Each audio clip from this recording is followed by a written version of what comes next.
Hi guys, welcome back to my channel. ಇವತ್ತು ನಾವು bread omelette ಯಾವ ಥರ ಮಾಡೋದು ತುಂಬ ಈಸಿ ವೇಯಲ್ಲಿ ಮತ್ತು ತುಂಬ ಟೇಸ್ಟಿಯಾಗಿ ನೋಡೋಣ ಬನ್ನಿ.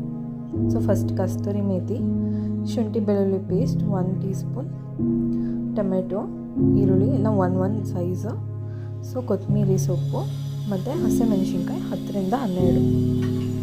ಸೊ ಫಸ್ಟ್ ಬಾಣಲೆಯಲ್ಲಿ ಎಣ್ಣೆ ಹಾಕಿ ಸಾಸಿವೆ ಹಾಕಿದ್ದೀನಿ. ಸೊ ಚಿಟಪಟ ಅಂತಾನೆ ನೆಕ್ಸ್ಟ್ ನಾವು ಹಸಿಮೆಣಸಿನ್ಕಾಯಿನ ಹಾಕೊಳ್ಳೋಣ. ಹಸಿಮೆಣಸಿನ್ಕಾಯಿ ಹಾಕೊಳ್ಳೋಣ. ಸೊ ನಂತರ ಹಸಿಮೆಣಸಿನ್ಕಾಯಿ 1-2 ನಿಮಿಷ ಫ್ರೈ ಮಾಡಿ ಎಣ್ಣೆಯಲ್ಲಿ ಸ್ವಲ್ಪ ಅದು ಘಾಟ್ ಬರುತ್ತೆ, ಹಸಿ ವಾಸನೆ ಹೋಗುತ್ತೆ. ಸೊ ಹೀಗೆ ಮಾಡೋದ್ರಿಂದ ಗ್ಯಾಸ್ಟ್ರಿಕ್ ಕಮ್ಮಿ ಆಗುತ್ತೆ. ಸೊ ಶುಂಠಿ ಬೆಳ್ಳುಳ್ಳಿ ಪೇಸ್ಟ್ ಹಾಕೊಳ್ಳೋಣ. ಈಗ ಇದು ಹಸಿ ವಾಸನೆ ಹೋಗಬೇಕು, ಅವಾಗೆ ಟೇಸ್ಟ್ ಚೆನ್ನಾಗಿ ಬರೋದು. ಸೊ ಕಮ್ಮಿ ಫ್ಲೇಮಲ್ಲಿ ಇಟ್ಕೊಂಡು ಇದನ್ನು 1-2 ಮಿನಿಟ್ಸ್ ಫ್ರೈ ಮಾಡಿ. ನಾನಿಲ್ಲಿ ಫಾಸ್ಟ್ ಫಾರ್ವರ್ಡ್ ಮಾಡ್ತಿದ್ದೀನಿ, ತುಂಬ ಡ್ರ್ಯಾಗ್ ಮಾಡೋದು ಬೇಡ ಅಂತ. ಸೊ ಈ ಥರ ಫ್ರೈ ಮಾಡ್ತಾ ನೆಕ್ಸ್ಟ್ ನಾವು ಆನಿಯನ್ ಇಲ್ಲಿ 1.5 ದೊಡ್ಡ ಸೈಜ್ ತೊಗೊಂಡಿದ್ದೀನಿ. ನೀವು ಮೀಡಿಯಮ್ ಸೈಜ್ ಅಂದರೆ 2 ತೊಗೊಳ್ಳಿ. ಇಲ್ಲಿ 1 ಮೀಡಿಯಮ್ ಸೈಜ್ ಆನಿಯನ್. ಸೊ ಕಸ್ತೂರಿ ಮೇಥಿ ಹಾಕ್ತಾಯಿದ್ದೀನಿ, ಕೊತ್ತಂಬರಿ ಎಲ್ಲ ಸೇರಿಸಿ ಹಾಕಿ ಚೆನ್ನಾಗಿ ಫ್ರೈ ಮಾಡಿ. ಅದು ಸ್ವಲ್ಪ ಬೇಯೋದಕ್ಕೆ ನಾವು ಸ್ವಲ್ಪ ಉಪ್ಪನ್ನ ಯೂಸ್ ಮಾಡೋಣ. ಸೊ ಇಲ್ಲಿ 1 ಟೇಬಲ್ ಸ್ಪೂನ್ ಸಾಲ್ಟ್ ಹಾಕ್ತಾಯಿದ್ದೀನಿ. ಸೊ ಫ್ರೈ ಮಾಡಿ ಎಲ್ಲ ಟೊಮೆಟೊ ಮ್ಯಾಶ್ ಹಾಕಿ ಈರುಳ್ಳಿ ಎಲ್ಲ ಲೈಟ್ ಬ್ರೌನ್ ತಿರ್ಗೋ ತನಕ. ಸೊ ಈಗ ಒಂಚೂರು ಸ್ವಲ್ಪ ಅರಿಶಿನ ಏನಕ್ಕೆ ಅಂದರೆ ದೇಹಕ್ಕೂ ಒಳ್ಳೆಯದು ಮತ್ತು ಕಲರ್ಫುಲ್ಲಾಗಿರುತ್ತೆ. So 1 teaspoon pepper powder. So ನನಗಿಲ್ಲಿ ಪೆಪ್ಪರ್ ಇಷ್ಟ, ಸೊ ಆಮ್ಲೆಟ್ಗೆ ಚೆನ್ನಾಗಿರುತ್ತೆ ಅಂತ 1.5 ಟೀ ಸ್ಪೂನ್ ಹಾಕಿದ್ದೀನಿ. ಸೊ ಇದನ್ನು ಸ್ವಲ್ಪ ಫ್ರೈ ಮಾಡಿ. ಈಗ 1/2 ಟೇಬಲ್ ಸ್ಪೂನ್ ಗರಂ ಮಸಾಲ ಹಾಕ್ತಿದ್ದೀನಿ. ನೆಕ್ಸ್ಟು 1 ಟೇಬಲ್ ಸ್ಪೂನ್ ಇಲ್ಲ 1/2 ಟೇಬಲ್ ಸ್ಪೂನ್ ಖಾರ. ನೆಕ್ಸ್ಟ್ ಈಗ 1/2 ಟೇಬಲ್ ಸ್ಪೂನ್ ಮಸಾಲೆ ಪೌಡರ್, ಕೊರಿಯಂಡರ್ ಪೌಡರ್, ಇದೆಲ್ಲ ಹಾಕಿ ಚೆನ್ನಾಗಿ ಮಿಕ್ಸ್ ಮಾಡೋಣ. ಸೊ ನೀವಿನ್ನ ನನ್ನ ಚಾನಲ್ ಸಬ್ಸ್ಕ್ರೈಬ್ ಆಗಿಲ್ಲ ಅಂದರೆ ಪ್ಲೀಸ್ ಸಬ್ಸ್ಕ್ರೈಬ್ ಆಗಿ. ನಾನು ನ್ಯೂ ಆಗಿ ವೀಡಿಯೋಸ್ಗಳನ್ನ ಮಾಡ್ತಿದ್ದೀನಿ. ಏನಾದರೂ ತಪ್ಪಾಗಿದ್ದರೆ ದಯವಿಟ್ಟು ಕ್ಷಮಿಸಿ. ಸೊ ನಾನು ಇದಕ್ಕೆ ನೆಕ್ಸ್ಟು ಮಿಲ್ಕ್ ಹಾಕ್ತಿದ್ದೀನಿ, ಹಸೆ ಹಾಲು.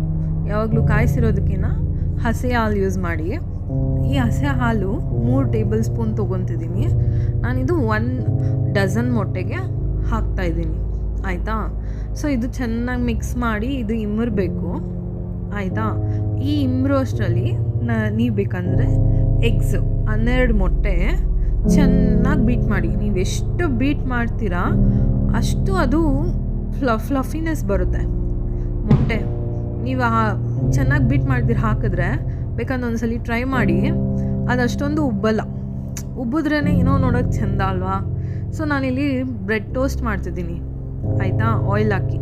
ನೀವು ಬೆಣ್ಣೆ ಹಾಕಿದ್ರೂ ತುಂಬ ಟೇಸ್ಟಿಯಾಗಿರುತ್ತೆ. ನಾನಿಲ್ಲಿ ಲೈಟಾಗಿ ಆಯಿಲ್ ಹಾಕ್ತಿದ್ದೀನಿ, ನಾನು ಜಾಸ್ತಿ ಆಯಿಲ್ ಯೂಸ್ ಮಾಡಲ್ಲ. ಮತ್ತು ಟೋಸ್ಟ್ ಮಾಡೋದ್ರಿಂದ ಕ್ರಿಸ್ಪಿನೆಸ್ ತುಂಬ ಚೆನ್ನಾಗಿರುತ್ತೆ. ಮತ್ತು ಆಮ್ಲೆಟ್ಟು ಯಾವಾಗಲೂ ಇದು ಆರಿದಾದ್ಮೇಲೆ ಮಿಕ್ಸ್ಚರ್ ಮಾಡಿ, ಬೀಟ್ ಮಾಡಿದ ಮೊಟ್ಟೆಗೆ ಈ ಮಿಕ್ಸ್ಚರ್ನ ಆ್ಯಡ್ ಮಾಡಿ ಮತ್ತೆ ಬೀಟ್ ಮಾಡಿ, ಆಯಿತಾ. ನಾನು ಈ ಥರ ಬ್ರೆಡ್ ಟೋಸ್ಟ್ ಮಾಡಿನೇ ಹಾಕ್ಕೊತೀನಿ. ನೀವು ಬೇಕಂದರೆ ಹಾಗೇನೂ ಡಿಪ್ ಮಾಡಿ ಹಾಕ್ಕೊಳ್ಳಿ ಮಿಕ್ಸ್ಚರ್ಗೆ ಅಂಚ ಮೇಲೆ.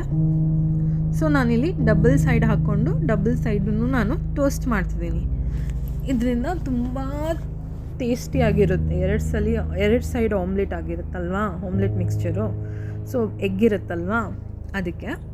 ಸೊ ಯಾವಾಗಲೂ ನೀವು ಆಮ್ಲೆಟ್ದು ಈ ಥರ ಮಾಡೋಂಗಿದ್ರೆ ಕಡಿಮೆ ಉರಿಯಲ್ಲಿ ಬೇಯಿಸಿ, ಇಲ್ಲಾಂದರೆ ಅದು ಬೆಂದಿರಲ್ಲ. ತುಂಬ ಸ್ವಲ್ಪ ಹಸಗಲ ಮೊಟ್ಟೆದು ಇರುತ್ತೆ ಅದಕ್ಕೆ. ಸೊ ನೀವು ಇದು ಚೆನ್ನಾಗಿ ಬಂದರೆ ಪ್ಲೀಸ್ ಕಮೆಂಟ್ ಮಾಡಿ ಮತ್ತು ಲೈಕ್ ಮಾಡೋದನ್ನು ಮರಿಬೇಡಿ. ನೋಡಿ ಈ ಕಲರ್ ಬರಬೇಕು. ಸೊ ಇದು ಕಲರ್ ಬಂದರೆ ನೀವು ನೋಡ್ತಾ ಇದ್ದೀರಾ ವಿಡಿಯೋಲಿ, ನೋಡಿ ಪ್ಲೇಟ್ಗೆ ಹಾಕ್ತಿದ್ದೀನಿ. ಎಷ್ಟು ಚೆನ್ನಾಗಿ ಬಂದಿದೆ ಅಂದರೆ ನೀವು ಬಿಸಿ ಬಿಸಿ ತಿಂದರೆ ನೀವು ಬ್ರೆಡ್ ಆಮ್ಲೆಟ್ ತಿಂತಿದ್ದೀರಾ ಅಂತಲೇ ಅನಿಸಲ್ಲ.